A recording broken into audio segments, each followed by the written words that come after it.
If you were to walk into my apartment right now, you might notice that my kitchen, if you could even call it that, is pretty small. This is it, so I have to be pretty deliberate about the kind of things I cook, what tools and appliances I use, and how I store them. But after living here for quite a while, I feel like I've finally figured out a pretty decent way to cook some pretty elaborate meals in my very tiny kitchen.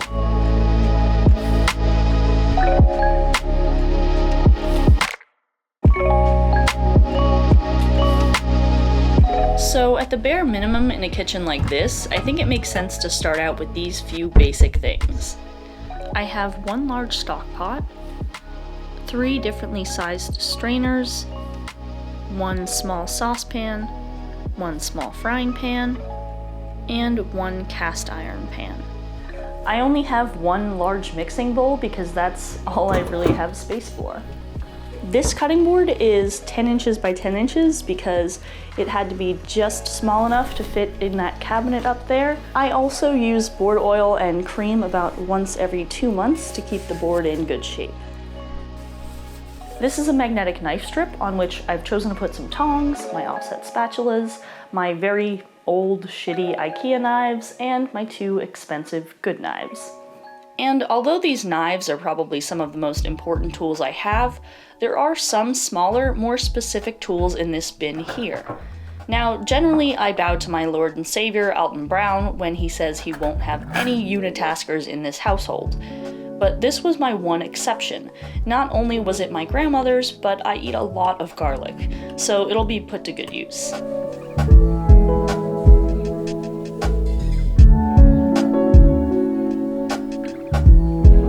Also, chips and guacamole is probably one of my favorite meals.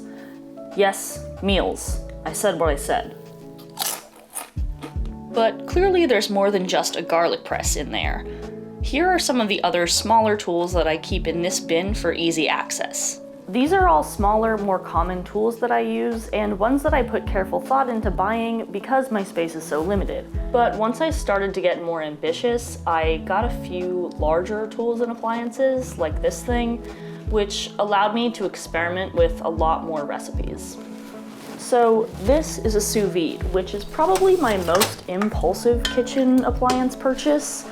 I don't really use it as much as I should to justify buying it, but it does help me cook a steak to the right temperature without fucking it up, so there's that.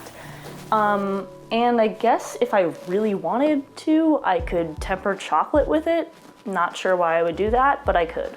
I initially bought this blender for making smoothies, but now I use it to make stuff like soups or sauces as well. It's pretty cheap though, so I wouldn't recommend this one specifically. I also have this electric hand mixer, which I resisted buying for a very long time because I didn't really think that I had the space for it. And honestly, I was right, I don't really have the space for it, but whatever. I think that there's a lot of recipes people tend to think of as impossible without certain accessories or appliances, like making pasta without a pasta maker. But I like to think of it as, you know, people have been making some of these dishes for centuries, and obviously they didn't have all the tools or electric appliances that we do now. So when I can help it, I try not to buy extra tools for a recipe when I can, in fact, do it by hand.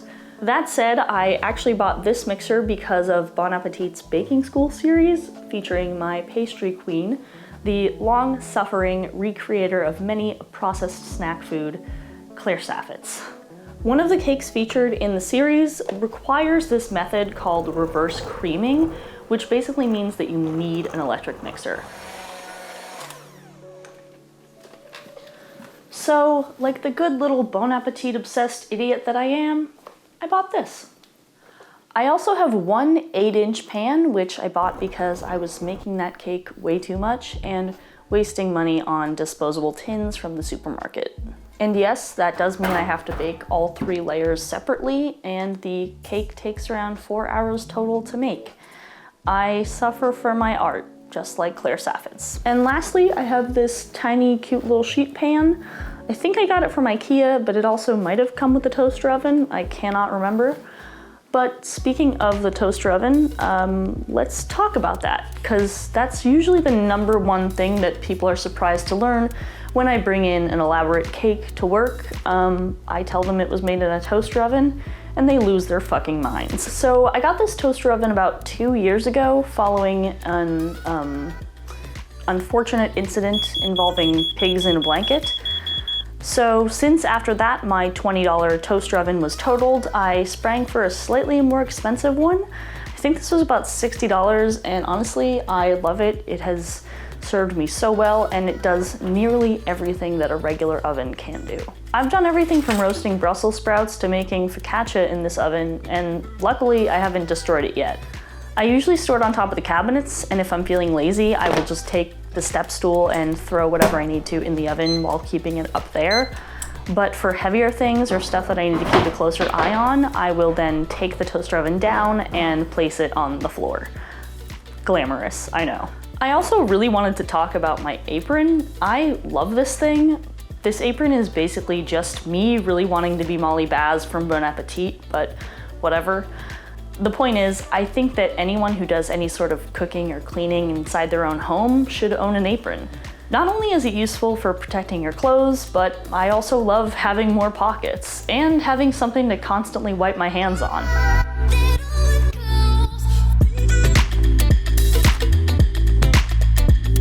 Sadly, the grocery store isn't really designed for a single-person household, which often means that I end up with leftover ingredients or leftovers of a meal itself. And these containers are mainly how I've ended up storing them.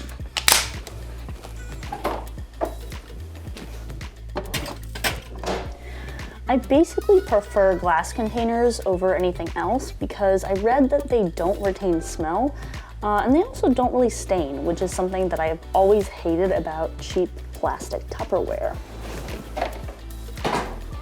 It's also less wasteful than plastic Tupperware, which is why I also use this reusable, resealable bag to store things in as well.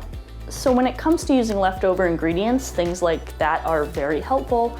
And also, I've essentially tried to make a puzzle out of what I have in my fridge and my pantry. So for example, if I'm buying eggs to make a cake, I will then plan to maybe make shakshuka because I know I'll have some leftover eggs. But I wanted to be realistic and show you what it actually looks like in here when cooking with about 9 inches of counter space. So I'm just gonna let you guys watch the chaos as I make shakshuka this morning. Okay, oven's on the floor. I've gotta go in here and grab my extension cord and plug that in.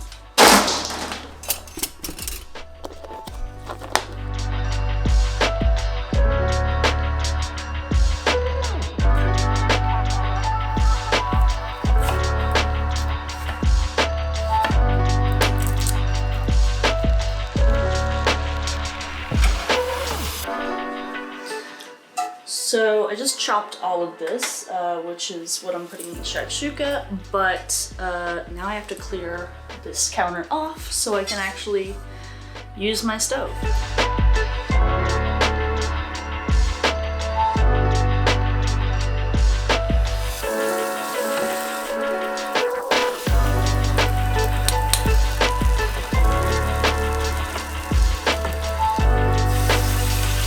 Since I'm only one person, I really only use half a can of peeled tomatoes. But basically, I just end up storing the other half right in the can, putting some plastic wrap on top.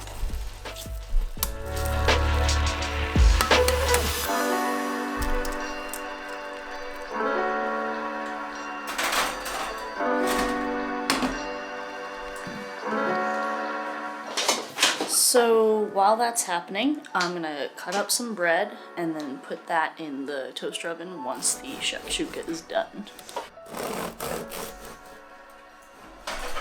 So that is pretty much it. I'm gonna eat my breakfast now, but it wasn't actually as chaotic as some other meals that I make, to be honest. I mean, I know having an oven on the floor is chaotic, but there are some other things that I make that are more like full meals with like separate little components, like separate dishes, and it's just too crazy. But for now, hope that was a pretty realistic look at what actually goes on. So obviously, it's not as if I'm making the most intensive, elaborate dishes every day. For breakfast, I mostly just eat English muffins with an ungodly amount of milk, and there's no shame in the occasional mac and cheese eaten directly out of the pot you cooked it in. And sometimes, yeah, I do order takeout because I just don't feel like cooking. I'm sure there's a lot of people out there who would say that my kitchen is far from minimalist, and they're definitely right, but I didn't really know what else to call this video. All I know is that now more than ever, people are cooking in their own homes. But not everyone's home is set up for that. So hopefully this is helpful to somebody out there who's going crazy eating nothing but mac and cheese.